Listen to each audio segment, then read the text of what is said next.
Natupok ang nasa 20 bahay sa Maynila kaninang alas 3 ng madaling araw. Ang mitsa raw ng apoy, pagsusunog ng tanso.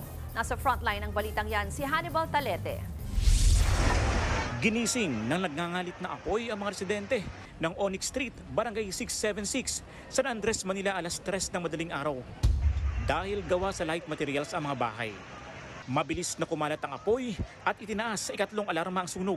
Kaya alam naman natin sa mga ganitong uri ng bahay, mga made of light materials, madali talagang kumalat yung apoy. So kaya itinaas kagad natin sa third alarm yung alarma.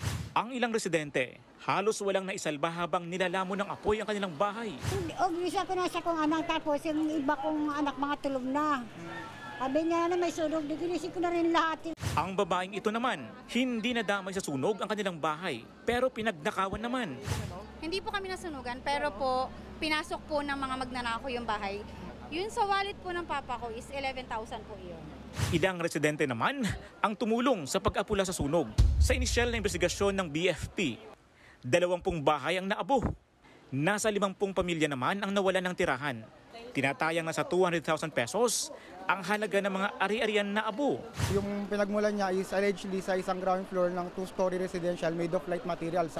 Pero ayon naman sa ilang residente, may nagsusunog umano ng tanso ng madaling araw. Yung nga daw po, meron daw talaga nagsusunog doon tanso. Doon, itong bahay na to, sa likod daw yan nagsimula. Alas 3 na madaling araw? Mga madaling araw daw po talaga meron ng naamoy. Alas 4:52 ng umaga, nang makontrol ng mga bumbero ang sunog. Wala namang napaulat na may nawawala o nasaktan sa sunog. Patuloy ngayon ang investigasyon sa nangyaring sunog.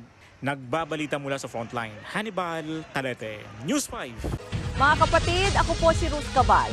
Maging maalam at may pakialam sa mga may init at rumaratsyadang balita sa Frontline Express.